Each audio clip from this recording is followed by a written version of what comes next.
Welcome back to another 90 Day Fiancé recap. Let's talk about Happily Ever After Season 9, Episode 9, starting with Kara, and Guillermo. So, Guillermo planned a weekend getaway with Kara, and she's kind of confused because he was just accusing her of cheating on him, and now he wants to do a romantic getaway? Like, what's going on? It's bizarre. But she's gonna go and hope for the best. However, she's really bothered by these cheating allegations. She keeps mentioning it over and over and over again. Because things really haven't been resolved between us yet. So I'm just wondering how that's gonna go between us. But I need to know, was it the very first time that he's ever accused her of cheating? And how big of a deal did he make it? Or does he constantly accuse her of cheating? Like, I need the details. And I'm also wondering why she didn't just show him her phone at the time. Like, things must have been really, really bad for her to not give a fork. Like, she really didn't want to show him her phone, even if it was just to clear up a misunderstanding, you know? Like, have you ever been so mad at someone and when they ask you to do something, you just don't want to give them what they want, so you say no, even though it literally takes no effort on your end to do the thing that they want, but just simply for the fact that they want you to do something and you don't want to give it to them because you're mad at them, you say no. I feel like that was probably the case. So Guillermo picks her up at the house and she's very bubbly, she's happy, and she looks gorgeous. He's feeling the butterflies all over again. They get in the car and he tries to flirt with her a little, but she feels kind of uncomfortable. You can tell. It's getting so beautiful right now. Oh, with the leaves changing, I know. He asks if she missed him, and then she just bursts into tears. I can already tell this is not going to end well. I think Kara's going into this to pretty much end things while Guillermo is trying to see if he can save their marriage. Okay, so they go to a nearby bar, they start drinking, and they're flirting again. The vibes are good. You don't have to go so deep. You know? That's what she said. No, she would never say that. Depends on how big you are. Okay. And then they check into their hotel room, and I'm like, Why? this could either go really well or really bad, as long as they don't start talking about their problems. And I really hope they don't, because why ruin a vacation? So they pop some champagne, and I notice that Kara is giggling a lot. So far, the vibes are really good, but we saw a little snippet of the next episode, and things go down real fast. Look at me in my eyes. Oh my God. No! God, please, no! No! Let's move on to Julia and Brandon. So the morning after, Julia's parents seem to be getting along. They ask about Brandon and if he's coming back home. Julia says she doesn't know. And they're like, okay, so do you guys fight often? Sometimes. Now her parents are wondering if it's their fault. Like, if he left with his parents because of them. Поэтому он с родителями. Да, я думаю, что да. I love how Julia keeps talking about how Brandon's just not mature enough yet, and how he's always choosing his parents instead of his wife, and how is she supposed to have children with him if he constantly runs to his mom and dad. And he doesn't even choosing me. Brandon returns home. He walks into the house and he's like, hi. And he's very standoffish. It just came off kind of rude, in my opinion.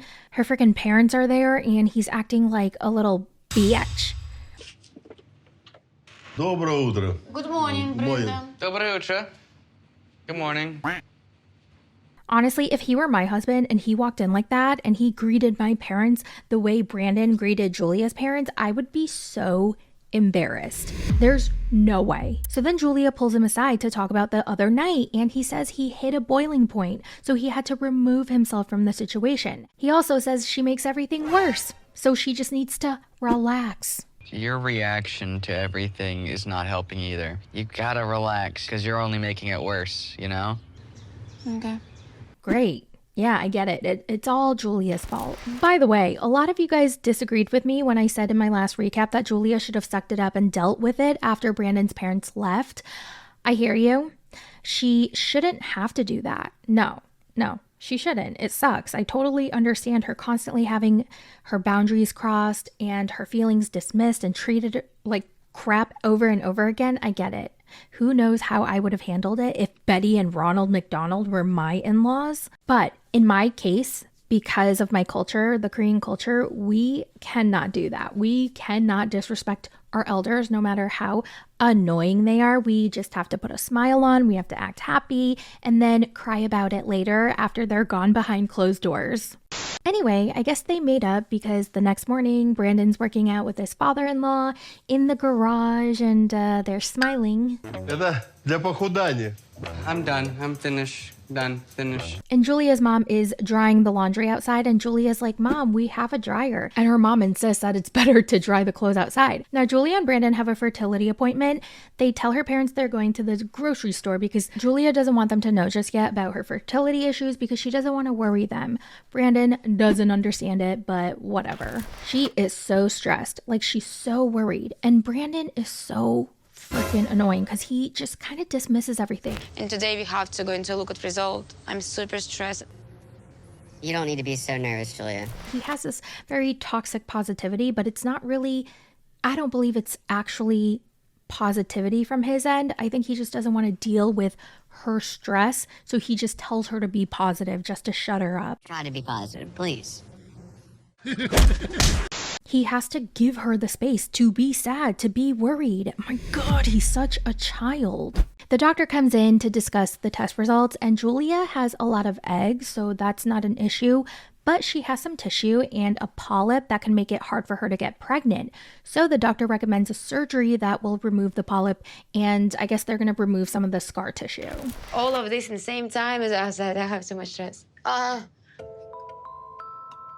Now, Julia is even more worried now than before because she's never had surgery and she's never had to go under anesthesia. And she has this fear that she won't wake up from anesthesia. So she starts freaking out. Brandon's like, ugh, just do the surgery. Like, why not? Of course you're going to have to do it. Like, just do it. Why don't we just move forward with the procedure, Julia? No, please, no, absolutely not. Why not? What else is there to do? Everything to him is just do it. Just do it. Duh. Of course. Just do it. So easy. She tells him that she has to think about it. And he's so upset. He's like, oh, it just sounds like you're trying to make excuses now. It just seems at this point like you're making excuses, Julia. I mean, you still want kids, though, right? Shut up. I hate him. I hate him. I hate him. I mother effing hate him. I really have to pay someone to make this into an actual jingle because I sing it so much. So Julia tells him to process this, and he's like, okay, then process it. And then she's like, oh my God, okay, Brandon, what if I never want to have kids? Like, I never ever want to have kids. See, this is what I was worried about, that you never wanted kids in the first place. Oh my God, Brandon, I need your support. I do support you. What else do you need? And then she starts to cry, saying that she's just tired. She's very overwhelmed. What? I know, I'm so tired of all of that. She's worried about surgery and she just needs his support, but he's not supporting her, and he keeps pressuring her. Her exact words were, you keep pressing me. Stop pressing me. Okay, fine. I'll stop pressing you. Okay. I'm not gonna press you. Oh, and let me throw these pictures in here of Julia and Brandon's maternity shoot. They look like a gorgeous couple. I really, really am happy for them, as long as this is what Julia wanted as well. You know, it's hard to tell because a part of me thinks that she was kind of just saying that she didn't want to have kids because she was worried that her body wouldn't be able to have a kid. But then another side of me thinks that she was also worried about having a kid with Brandon, given, Brandon doesn't really support her. He's not very responsible. She doesn't feel like he's matured yet, and her strained relationship with his parents. And what I worry about is his parents are gonna smother that baby and want to constantly be with that baby. I feel like they're gonna fight over the baby a lot. Let's move on to Darcey and Georgie. Georgie, wake up. Georgie, are you mad at me? You're so quiet and standoffish since dinner. Darcey, I don't know why you told my mom all our problems. 'Cause I felt close to her, like I could open up. Well, I already told you, Darcey, I do not want to worry them. Okay, well, I apologize. I'm sorry. That wasn't my intention. Georgie tells her he doesn't want his parents to think that he's a failure by thinking that his marriage is in trouble. When he initially went to America, he was supposed to come back. He wasn't supposed to stay there permanently, but he ended up staying there, and his parents were very hurt by that decision. So he feels like he needs to make it up to them by living a very happy, successful life. And so all this pressure is on me now. I have to prove that I make the right decision.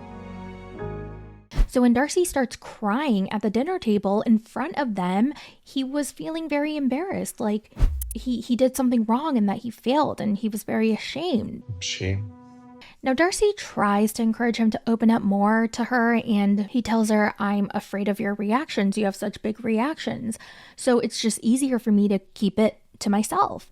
And even as he's telling her this, she continues to interrupt him. Focus how to fix the problem, not to tell and to create another problem. It's like, makes me feel uncomfortable. And be able to open and like... You all right now? You're doing a great job. Like, I don't know why she can't just shut her mouth. She doesn't always have to respond with something every 2 seconds. She can just zip it up and listen. But she's like,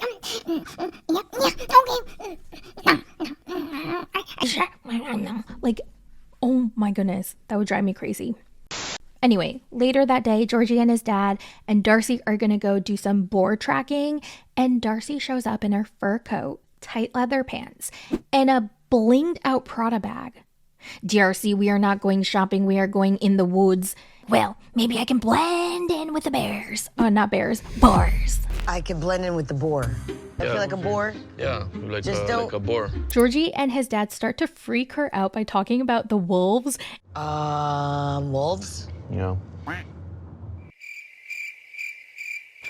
And how they're colorblind, so they only see black and white. And therefore, they're definitely going to see Darcey for sure because she's in all black. So they finally get to the woods and something starts howling and she freaks out. What the? Stay, get me out of here. And then steps in something that ends up being just a pebble. And then she's convinced there's a bug crawling up her leg and she feels it. And she's like, Georgie, take the bug. Take my shoe. Georgie, the bug is crawling on my leg. Take it off. Quick. I feel something crawling up my... Georgie, hurry. Wait. Yeah, you take all the bugs from the leaves. Oh my God. So he grabs her. He grabs the boot. He flops it around and tries to shake it. There's no bug. Okay, put it back on.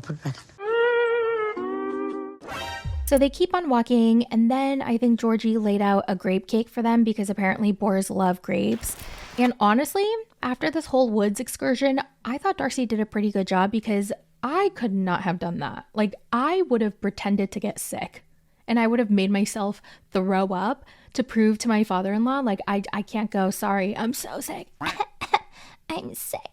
Then we have Jasmine and Matt, and they're walking around Michigan, and Jasmine's shocked with the area that they're in because there's so much to do. It's so fun. And she's like, I wonder why Gino's never taken me here. I mean, he's never taken her anywhere, to be fair.